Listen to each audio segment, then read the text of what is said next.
Welcome back to WeldTec Designs. Today I want to show you what's involved in installing the Ocotillo Cruiser Kit. We've already gone through the Baja Grocery Getter Kit, which is a lot more difficult kit to install, but a lot of people still ask how hard is the Ocotillo Cruiser Kit to install. So what I want to do with you first is go over the components that you're going to get when you order your Ocotillo Cruiser Kit.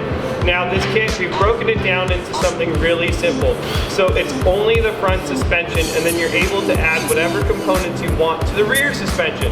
So first of all is the first thing, these giant things right here, these are going to be your I-beams. So these I-beams are our modified I-beams, which is going to accept the new coil spring. So this coil spring right here is rated for a 4-inch lift. Typically in most of these vans, we're getting a true 3 inches of lift out of them. So the next thing in this kit is going to be our modified radius arm. Yes, this arm is just like your stock arm. The only thing that we've done to it is we've taken the bottom of it, we cut it, and we make a new plate here on the bottom. That is really essential in keeping your vehicle driving straight. That's going to put the caster back into it that we've taken away by adding the lift coil. So another crucial part. Now if you've done a performance leveling kit or you've added spacers to your van, you could have added a couple different things in order to lift your van in an inexpensive way. You can buy the radius arms by themselves if you're trying to correct your caster on your vehicle. So the next thing is you're going to get the move bushings. So another nice thing is that the move bushings are all going to be included in this kit. So when you put the kit on, you're putting all of the new components on it. And then the last thing is going to be the Fox shocks. So these shocks work great on this vehicle. You're really going to notice a big difference in how the vehicle handles. So only a few parts to this kit. One other thing we'll just point out real quick is all of the beams are also going to come with all new bushings in them. So that's really nice when you're talking about the preventative maintenance side. So some of these vehicles, they may be like a 2001, some of them are even older. Most likely these bushings are pretty well shot. So another great thing about this kit is that they're all going to include new bushings in the beams. So let's go take a look at the van that we're going to be installing this on, and we'll show you what to do. Delicious. All right, so let's take a look at this.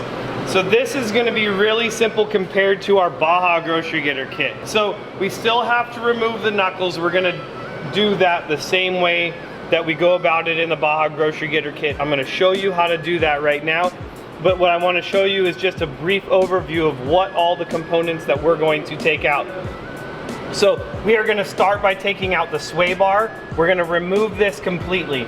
So that's going to be like two 15mm bolts. We're going to remove the sway bar. Once we've removed the sway bar, we're going to go ahead and remove all of the brake components, the brake calipers, and we're just going to hang them up in the back. Then we will go about the coils. We'll do the coils, the shocks, and a lot of times we'll even just take out the beam and radius arm as one whole assembly and drop them on the ground so then they just get out of the way, and then we can take them apart later and start putting in all the new components. So let's grab some tools and let's get nuts. So typically these are pretty tough to get out. I don't like using a pickle fork in there just because you have the chance of breaking the boot or ripping the boot in there. So typically what we'll do is we'll just take a big hammer, hit it on there, and it'll free it up.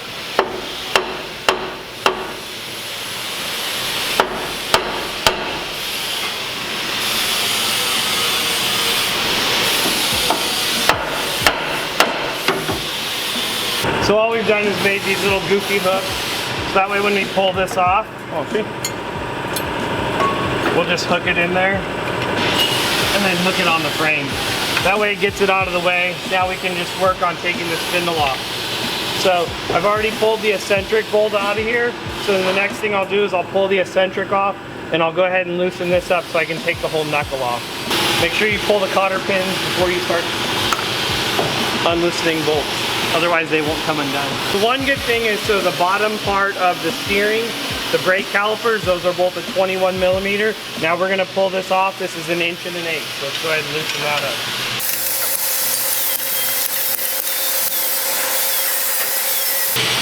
All right, so now this is super important. We have the vehicle lifted up in the air.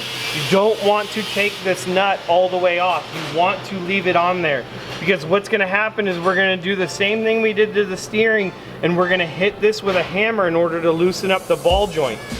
If you take the nut completely off and you hit it, this is going to fall to the ground and most likely hurt you. So leave the nut with a couple of threads on right there. We'll go ahead and take this off now.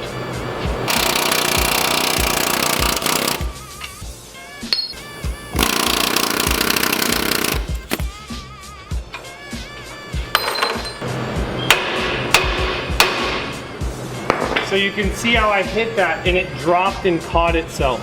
So we didn't lose the whole thing. So now what I can do is I can just come in here and lift it up a little bit.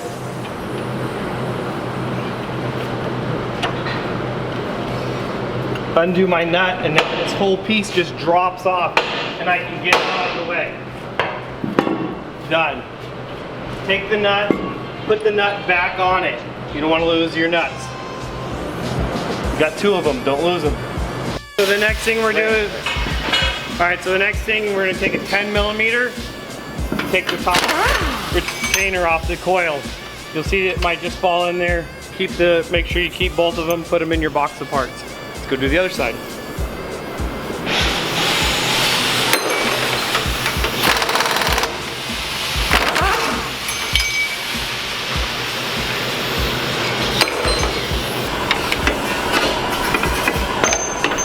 So as you can see right here, what we're doing is we're going to take the back of the radius arm, that's 1 1/8 inch. We're going to take both of these off right now, and then we're going to remove the I-beams, and we're going to drop the whole assembly as one.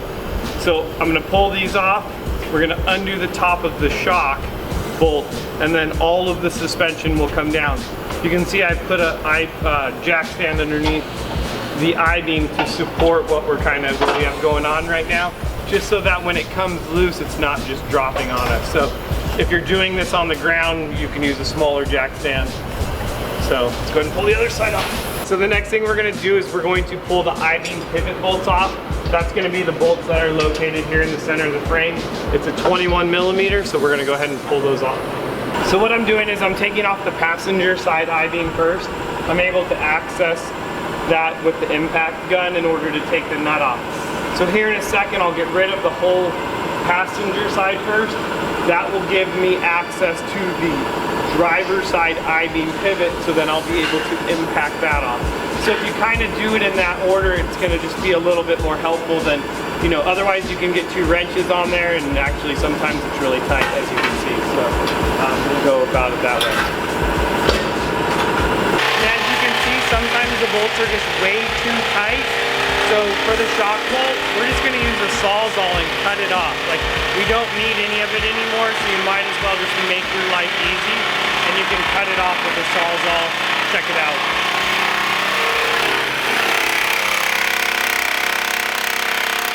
Okay?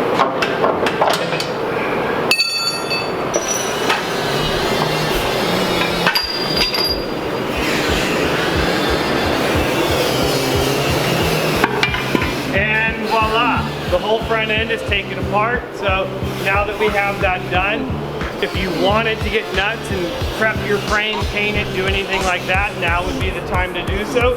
But we're not stopping to do that. We're gonna go ahead and start putting in the new pieces.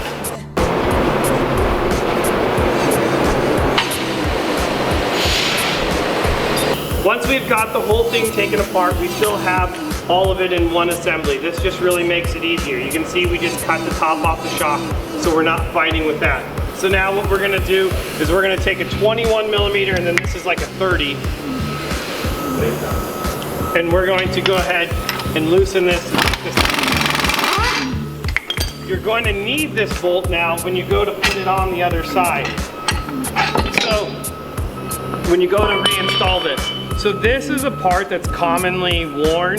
If yours is broken, damaged, or just shot, I would recommend replacing this. If you don't, you tend to get a little bit of noise out of the front end, and you'll hear just things clunking and things of that nature.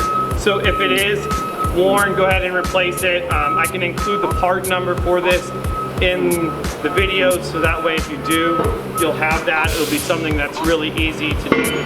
So while I'm here, I'm going to go ahead and take both of these apart.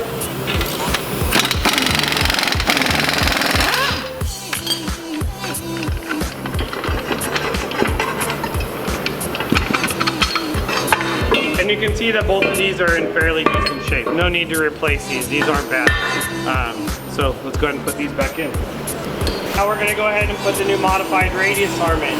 You'll see that the modified part, make sure that that goes to the bottom. And then I've also laid out how the bushing goes. So if you pulled the bushings apart really quick and you didn't pay attention, this is how they're going to go. And you'll see that this piece right here is actually going to ride over that cup right there. So if you put it in backwards, it's not going to work.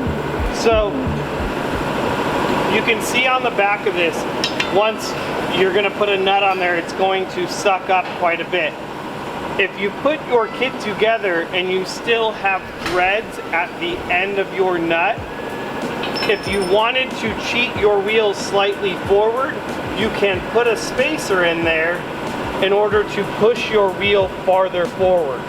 So right here is where you would do that in order to get a little bit more right here out of the back of the wheel well. You can see that this particular guy has actually already trimmed that away all the way clear back to the bolt. So he's done a lot of clearancing to get these tires to fit without a lift kit. So with this, it's going to work a lot better. And this is going to be a fun kit too, because he's running 285s, which is a lot bigger than we normally recommend on a 4-inch kit, but it'll be fun to see like how it fits on this particular one. So now let's go ahead and install these. So you can see what we're doing is we're putting it in the I-beam bracket first, and then we're moving it over to it. Because the problem is if you do this first, on this one you have enough room to slide it in, but you can definitely, you know, it gets limited. So I'm gonna go ahead and slide that up. I'm gonna put the bushing on the back. I've slid the other bushing in the back. This is still going to get the washer on the back side. But what I did first was I took the nut and I tightened it up in order to pull the bushing all the way inside. Otherwise it can be difficult to get the washer on, and then when you go to put this on, there's not enough threads. So I tightened it up all the way, and on the back part of this bushing, it actually has a metal insert in there, so it definitely helps. So now I can go ahead, stick the washer on, stick the nut on. I'm able to do it a couple turns, so I know that it's not going to cross thread. Now, like when I go to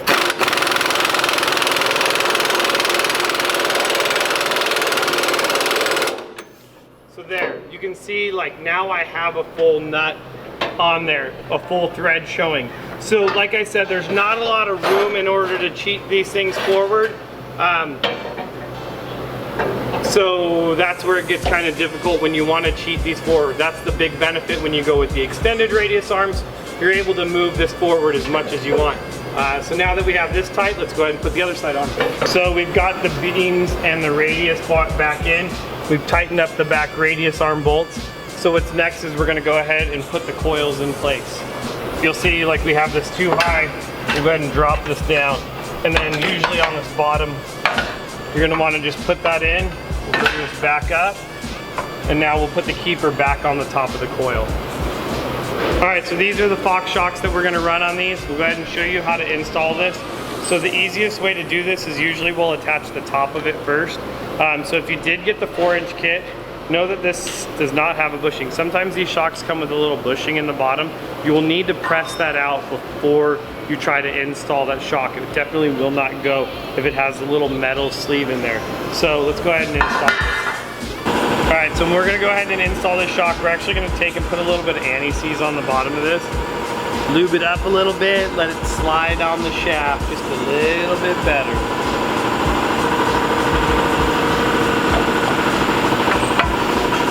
Hey, Danny, get over there.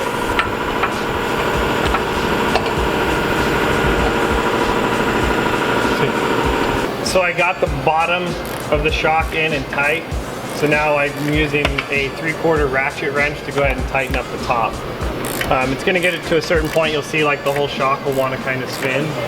So as long as you hold the shock, you can continue to tighten up the shock to get it all the way to tight where you're going to want it.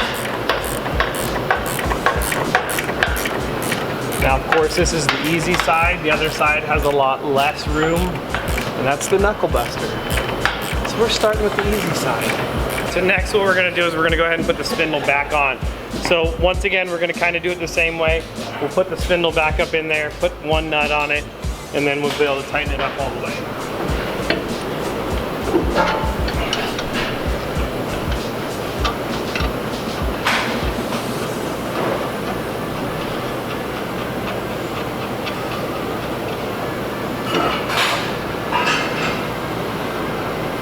So what I'm doing is I'm just putting the stock eccentric back in it. When we take it over to the alignment shop, they'll change this to whatever it needs to be in order to correct the camber on it. So we're not going to worry about that. We're going to go ahead and put the bolt back in, tighten this up with the cotter pins back in it.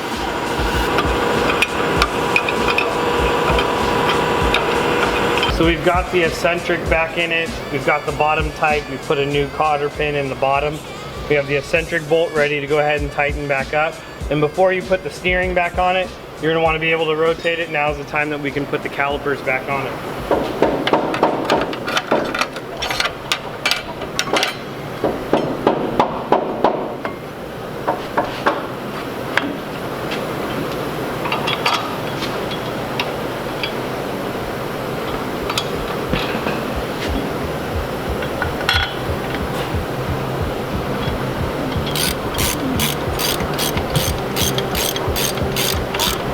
Now when we put these back on, we'll just tighten them with the ratchet. That way with the impact, none of them get over tightened. Okay, so now that we've gotten everything put back together, the only thing that we haven't tightened up is this. Hey, flojar este. What's gonna be? See, because we're gonna have to. Alright, so we're about to go ahead and put the wheels back on it. So this is where I'd recommend just going over everything. Make sure that you tightened up all the bolts on this. It's not going to be huge, but what we'll do now, we've tightened up all the bolts on this. This is the Ocotillo Cruiser Kit by WeldTec Designs. Completely installed. Coil, shocks, beams, and radius arms. So now we're going to go ahead and put the wheels on, set this thing on the ground, and see how it looks.